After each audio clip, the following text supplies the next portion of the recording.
오늘 우리에게 주시는 하나님의 말씀은 미가서 5장 2절부터 6절 말씀입니다. 구약 1294면 미가서 5장 2절부터 6절 말씀. 한 절씩 교독하겠습니다. 베들레헴 에브라다야, 너는 유다 족속 중에 작을지라도 이스라엘을 다스릴 자가 내게서 내게로 나올 것이라. 그의 근본은 상고에 영원에 있느니라.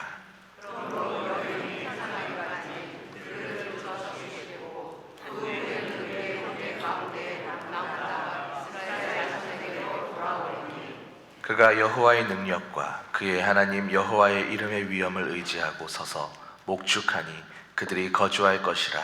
이제 그가 창대하여 땅 끝까지 미치리라. 이 사람은 평강이 될 것이라. 아수르 사람이 우리 땅에 들어와서 우리 문물을 닫을 때에는 우리가 일곱 목자와 여덟 군함을 부르시니. 함께 읽겠습니다. 그들이 칼로 아수르 땅을 황폐하게 하며 니므롯 땅 어귀를 황폐하게 하리라. 아수르 사람이 우리 땅에 들어와서 우리 지경을 밟을 때에는 그가 우리를 그에게서 건져내리라. 아멘. 오늘 대강절 두 번째 주일을 지키고 있는데 설교 서두에 퀴즈를 하나 드리도록 하겠습니다. 성자 예수 그리스도는 구약시대에 계셨을까요? 안 계셨을까요? 손은 들지 않으셔도 됩니다만은 속으로 답변하시기 바랍니다. 계셨다? 안 계셨다? 이제 설교를 통해서 이에 대한 답변도 자연스럽게 나올 것이며 대강절에 꼭 알고 믿어야 할 그리스도의 본성에 대하여 말씀드리고자 합니다. 성탄절은 창세 이후 가장 기쁜 날입니다. 세상을 구원하실 예수께서 사람으로 오신 날이기 때문입니다. 예수님 탄생은 첫 성탄절에 천사가 증언한 대로 온 백성에게 미칠 큰 기쁨의 좋은 소식입니다. 그래서 우리는 찬송합니다. 기쁘다 구주 오셨네, 만 백성 맞으라. 예수님의 탄생은 역사적인 사건입니다. 흔히 사용하는 말로 팩트입니다. 역사는 시간과 장소가 분명해야 합니다.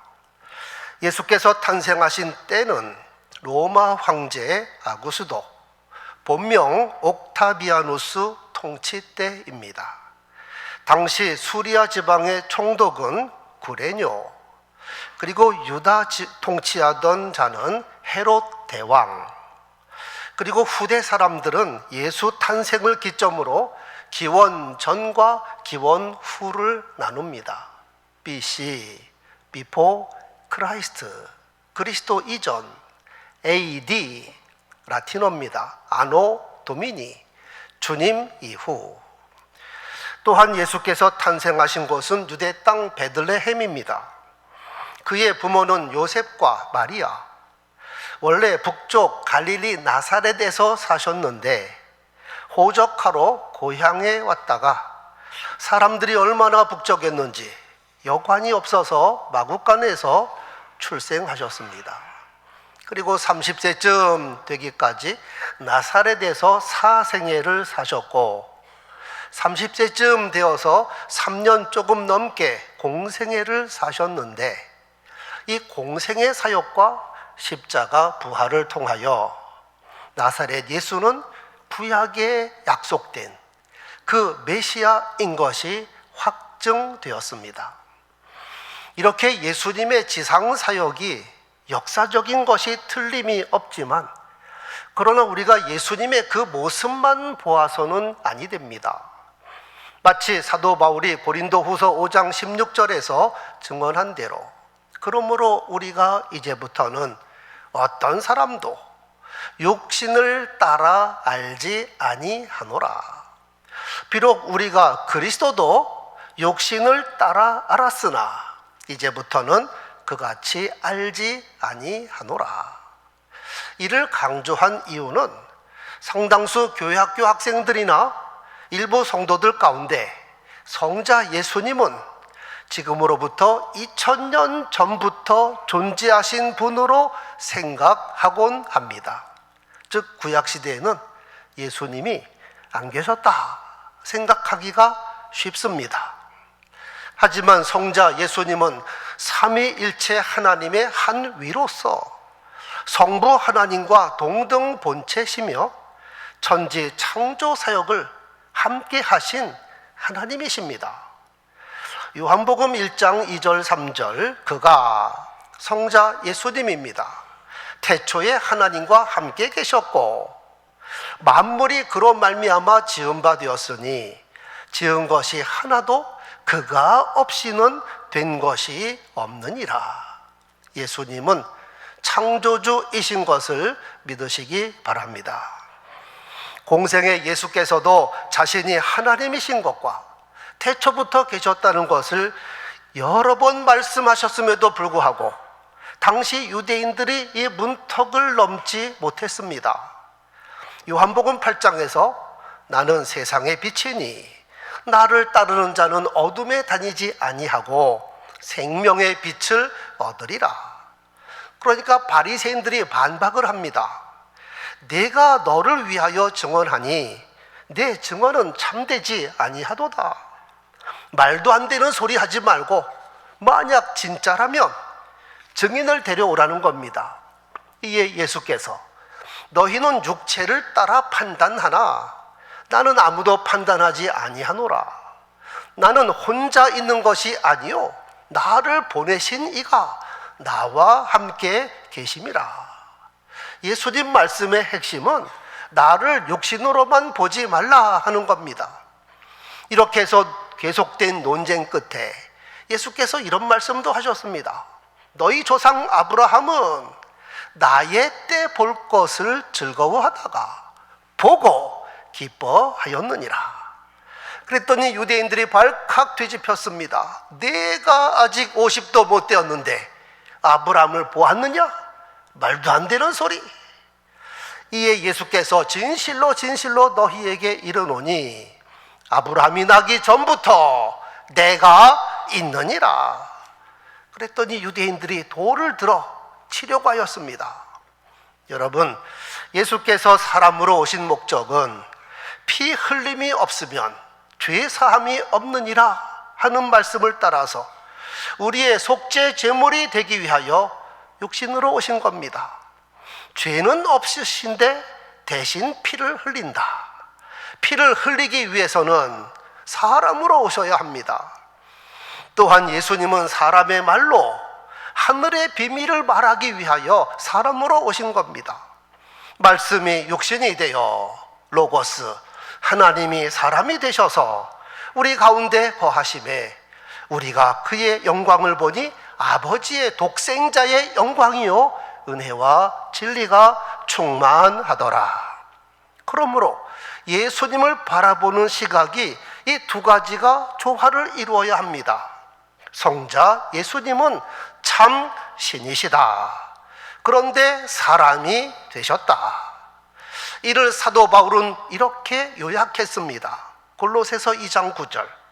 예수 그리스도 안에는 신성의 모든 충만이 육체로 거하시고, 육체인데도 신성이 충만하시고 하나님이신데도 육체를 가지고 계십니다. 즉 예수님은 참 신이시며 참 사람이십니다. 이 놀랍고 중요한 사실을 이미 구약시대 선지자들이 다 예언을 하였는데 그 중에 대표적인 말씀이 오늘 본문의 미가서입니다. 미가 선지자는 다른 선지자들에 비하여 잘 알려지지 않은 선지자입니다. 하지만 미가가 선포한 내용은 대단히 중요한 것들로 가득 차 있습니다. 미가 선지자는 분열 왕국 시대 남왕국 유다에서 활동한 선지자입니다. 즉 요담 왕 말기인 주전 735년경부터 아하스 왕을 지나서 히스기야 왕 통치 말기인 주전 690년까지 약 45년 동안 예언한 선지자입니다. 이때 북왕국 이스라엘은 아수르에게 멸망을 할 때입니다. 당시 남왕국 유다도 우시야와 히스기야 시대에 번영을 누렸으면서도 그러나 영적으로 도덕적으로 심히 폐역한 가운데 있었습니다. 그래서 하나님께서는 회개하지 않는 이들을 위하여 몽둥이를 준비하셨는데 그게 바로 아수르입니다. 북왕국은 먼저 매를 맞아 아수르에게 패망을 하였고 남왕국도 자기들 스스로 매맞기를 자초하고 있었습니다. 미가 선지자와 같은 시대에 활동한 선지자들의 이름을 들으면 당시 상황을 보다 잘 이해할 수 있을 겁니다. 이사야, 호세야, 아모스.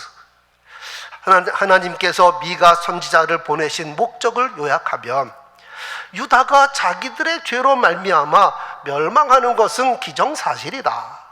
하지만 하나님께서 이들을 완전히 버리신 것이 아니라 바벨론 포로를 통해서도 회개하고 돌이켜 하나님의 백성 만드시겠다는 겁니다. 그래서 미가서를 보면 심판의 메시지만 있는 것이 아니라 동시에 하나님께서 유다를 회복시킬 것이며 한 걸음 더 나가 장차 메시아를 보내주시겠다 하는 엄청난 소망의 메시지를 담고 있습니다. 오늘 봉독한 본문은 장차 오실 메시아에 관하여 아주 구체적이고 실제적인 내용을 담고 있는 예언의 말씀입니다. 예수님 오시기 700년 전 메시아가 어디서 태어날 것인지 미리 가르쳐 주셨습니다. 즉 메시아가 사람으로 태어난다는 말입니다. 베들레헴 에브라다야, 너는 유다 족속 중에 작을지라도 이스라엘을 다스릴 자가 내게서 내게로 나올 것이라. 에브라다는 베들레헴의 옛 이름입니다. 뜻은 풍성한 열매, 베들레헴의 뜻은 떡집이란 뜻입니다. 그런데 베들레헴 에브라다 하고 중복해서 부른 이유는 스불론 땅에도 베들레헴이란 지명이 있었기 때문에 혼동을 방지하기 위하여 메시아가 탄생할 지명은 대단히 중요한 내용인데 혹시라도 혼동하면 곤란하니까 스불론 땅 베들레헴이 아니라 에브라다라고 부르는 베들레헴에서 태어난다. 너는 유다 족속 중에 작을지라도. 실제로 당시 베들레헴은 인구가 1000명도 되지 않아서 행정구역 단위를 이루지 못할 정도로 아주 작은 소읍입니다. 그런데 중요한 것은 장차 메시아가 베들레헴에서 태어난다는 겁니다. 베들레헴 에브라다야, 너는 유다 족속 중에 작을지라도 이스라엘을 다스릴 자가 메시아가 내게서 내게로 나올 것이라. 그러면서 메시아의 기원을 가르쳐 주셨는데 그의 근본은 상고의 영원에 있느니라. 베들레헴에서 탄생할 메시아는 만세 전부터 계셨고 영원 전부터 계신 분이라 이 말입니다. 3절, 그러므로 여인이 해산하기까지 그들을 붙여두시겠고. 이 말씀은 처녀가 잉태하여 메시아를 낳을 때까지 사람들이 죄의 사슬에 매어 있을 것이다. 그 후에 그의 형제 가운데 남은 자가 이스라엘 자손에게 돌아오리니 그리스도를 배척하던 유대인들이 회개하고 성도의 공동체로 들어온다 하는 겁니다. 말세에 있을 징조 중에 하나입니다. 4절, 그가 여호와의 능력과 그의 하나님 여호와의 이름의 위엄을 의지하고 서서 목축하니 그들이 거주할 것이라. 이에 그가 창대하여 땅 끝까지 미치리라. 메시아가 선한 목자로 오셔서 어린 양들을 돌아보시고 자기의 목숨까지 내어주신다. 그렇게 하심으로 메시아의 통치가 땅 끝까지 미칠 것이다. 5절 6절, 이 사람은 평강이 될 것이라. 아수르 사람들이 우리 땅에 들어와서 우리의 궁두를 밟을 때에는 우리가 7 목자와 8 군왕을 일으켜 그를 치리니 그들이 칼로 아수르 땅을 황폐하게 하며 니므롯 땅 어기를 황폐하게 하리라. 아수르 사람이 우리 땅에 들어와서 우리 지경을 밟을 때에는 그가 우리를 그에게서 건져내리라. 아수르는 당시 유다를 멸망시키려고 하는 무서운 세력인데 본문에서는 악의 세력의 대명사입니다. 그런데 아수르가 유다를 침공할 때 7 목자와 8 군왕을 일으킨다. 7 목자와 8 군왕은 그리스도를 돕는 지상교회의 사자들입니다. 여기서 중요한 것은 6절 하반절, 그가 우리를 그에게서 건져내신다. 메시아는 흑암의 세력으로부터 사람을 건져주시는 구세주이십니다. 오늘 본문을 쉽게 요약하면 당시 유다가 아수르의 위협을 받아 풍전등화와 같았던 것처럼 모든 인생은 마귀의 위협으로부터 또 죄 가운데 고통을 당하며 사는데 반드시 구세주가 필요합니다. 그래서 하나님께서는 영원 전부터 계신 메시아를 세상에 보내시되 지극히 작은 고을 베들레헴에서 출생할 것이다. 그가 세상에 오시면 죄인들을 구원할 뿐만 아니라 어린 양들의 선한 목자가 되셔서 주의 백성들을 사랑으로 보살피고 땅 끝까지 평강의 왕으로 다스릴 것이라, 이 말입니다. 하나님의 이 언약은 700년 후에 그대로 이루어져서 아기 예수께서 베들레헴에서 탄생하셨으며 십자가를 통하여 구원의 문을 활짝 여셨고 죄인들의 구세주가 되셨습니다. 노엘 노엘, 이스라엘 왕이 나셨네. 기쁘다, 구주 오셨네. 만 백성 맞으라. 본문 가운데 2절을 중심으로 우리에게 주는 메시지를 받도록 하겠습니다. 첫째, 세상에 육신으로 오신 메시아의 근본은 하나님이십니다. 앞에서도 말씀한 대로 예수님이 2000년 전에 태어나셨으니 예수님은 그때부터 존재했을 것이라고 생각하기 쉬운데 그렇지 않습니다. 그의 근본은 상고의 영원에 있느니라. 성탄절은 예수께서 세상에 육신으로 태어나신 날이고 예수님의 존재는 아브라함이 있기 전 더 거슬러 올라가 영원 전부터 계시는 하나님이십니다. 그의 근본은 상고의 영원에 있느니라. 예수님은 알파와 오메가이신 것을 믿으시기 바랍니다. 뿐만 아니라 예수님은 태초에 천지를 창조하실 때 성부 하나님께 만물을 창조하셨고 아브라함이 나기 전부터 계신 하나님이십니다. 즉 예수님은 하나님과 같은 본성과 지위를 갖고 계십니다.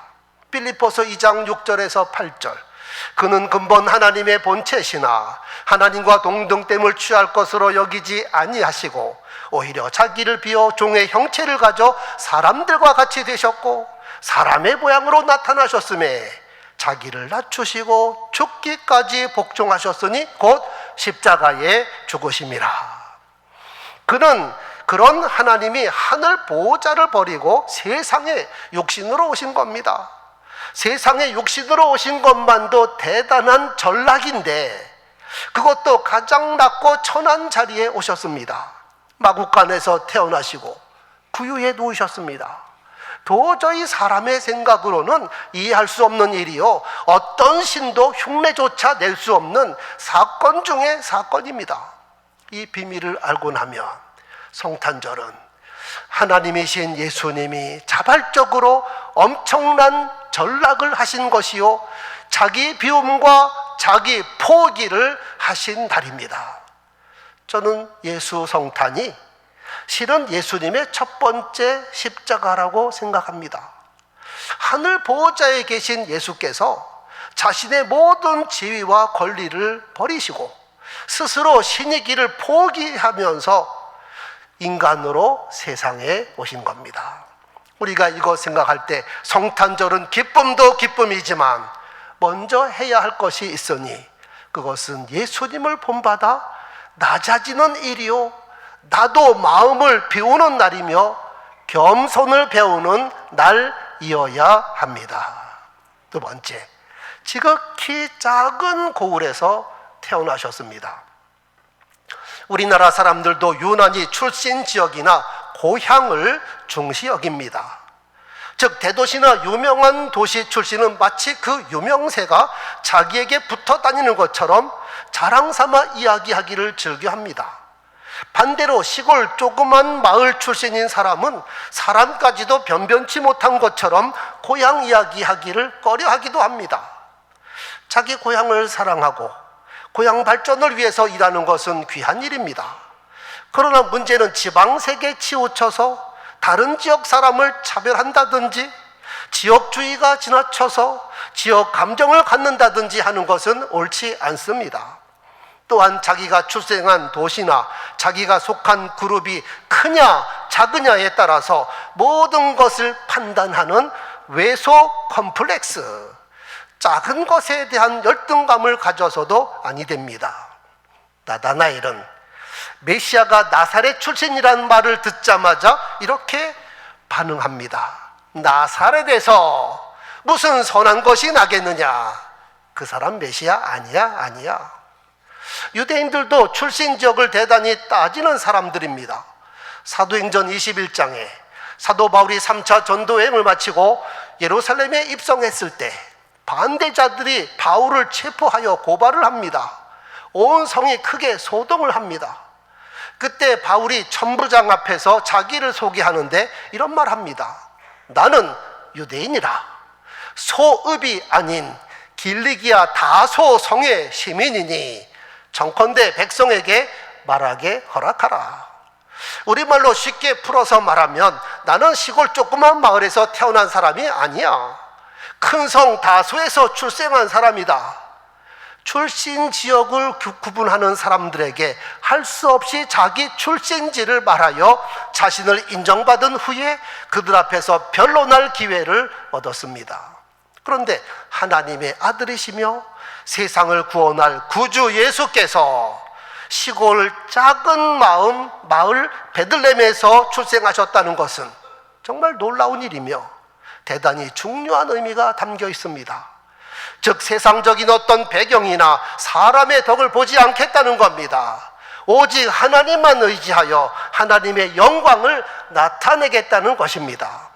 앞에서 말씀드린 대로 인구 1,000명도 안 되는 시골 조그만 마을 베들레헴이면 어떻습니까? 예수께서 출생하는데 전혀 문제될 것이 없습니다.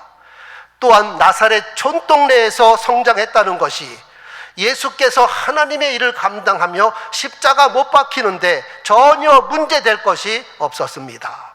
성도 여러분, 지방 소읍 홍성에 사는 것을 조금이라도 부끄러워하거나 시골에서 태어난 것을 조금이라도 숨기지 마시기 바랍니다. 중요한 것은 하나님을 얼마나 사랑하는가, 하나님을 얼마나 기쁘시게 하는가, 나의 믿음의 분량이 얼마나 큰가, 내가 맺은 신령한 열매가 얼마나 많은가, 이것이 중요한 것입니다. 아무개는 어디 출신이니까 어떻고, 아무개는 나와 고향이 다르니까 어떻고, 이런 생각을 조금이라도 갖고 있어서는 아니 됩니다. 만약 그렇다면 지극히 작은 고을 베들레헴에서 출생하신 예수 그리스도를 어떻게 구주로 믿으십니까? 촌놈이라고 거들떠보지 않겠습니까? 하나님의 방법은 사람과 반대되는 것이 많습니다. 하나님께서 세상에 미련한 것들을 택하사 지혜 있는 자들을 부끄럽게 하시고 세상에 약한 것을 택하사 강한 것을 부끄럽게 하시며 하나님께서 세상에 천한 것들과 멸시받는 것들과 없는 것을 택하사 있는 것을 폐하려 하시나니 이는 아무 육체라도 하나님 앞에서 자랑하지 못하게 하려 하심이라. 세 번째, 베들레헴, 떡집에서 태어나셨습니다. 베들레헴이 작은 고을이지만 그 이름이 갖는 영적 의미가 큽니다. 예수님은 생명의 떡으로 세상에 오셨습니다. 요한복음 6장 47절 이하, 진실로 진실로 너희에게 이르노니 믿는 자는 영생을 가졌나니 내가 곧 영생의 떡이니라. 너희 조상들은 광야에서 만나를 먹었어도 죽었거니와 내가 주는 떡은 하늘로부터 내려오는 떡이니 사람으로 하여금 먹고 죽지 아니하게 하려는 것이니라. 떡집에서 나와야 합니다. 베들레헴에서 출생하신 생명의 떡이신 예수 그리스도. 그 예수께서 공생의 마지막에 성찬도 제정하셨습니다. 떡집 베들레헴에서 태어나신 예수께서 결국은 당신의 몸을 찢어 우리에게 생명의 양식으로 주시고 피를 흘려 영생하는 음료로 주셨습니다. 성도 여러분, 오늘 대강절 두 번째 주일을 맞이하여 이 말씀이 우리 가운데 이루어지게 되기를 소원합니다. 나의 몸이 베들레헴이 되게 합시다. 내가 키가 작을 수도 있고 몸이 약할 수도 있습니다. 외모가 볼품없을 수도 있습니다. 그러나 베들레헴이 작은 고을이지만 예수 때문에 영광스러운 고을이 된 것 같이 내 안에 계신 그리스도로 말미암아 영광스러운 성도가 됩시다. 내가 아는 것이 많지 않고 가진 것이 없고 사회적으로 지위가 별로일 수도 있습니다. 그러나 베들레헴이 볼품없는 고을인데도 예수 때문에 유명한 고을이 된 것 같이 내 안에 계신 그리스도로 말미암아 무명한 자 같으나 유명한 자가 된다. 무능한 자 같으나 유능한 자가 된다 하였습니다. 우리 교회가 베들레헴이 됩시다. 대도시 큰 교회에 비하면 지방에 알려지지 않은 교회요, 교계에서 유명한 목사님에 비하면 무명한 목사요, 성도 가운데 사회적으로 유명한 사람이 없어도 관계없습니다. 베들레헴이 예수로 인하여 오래전부터 하나님의 관심이 모아졌던 것 같이 또한 동방에서 온 박사들까지 예수님 때문에 베들레헴에 찾아온 것 같이 우리 교회가 예수 이름으로 가득 찬 교회요, 예수로 인하여 유명한 교회가 됩시다. 성탄절에 베들레헴에서 나셨으며 지금도 우리와 함께 계시는 주 예수님의 근본은 상고의 영원에 있습니다. 알파와 오메가이신 예수 그리스도이십니다. 그리고 세상 끝날까지 영원히 우리와 함께 계십니다. 성탄절에 오신 예수 그리스도로 인하여 영광의 성도, 영광의 교회 되기를 축원합니다.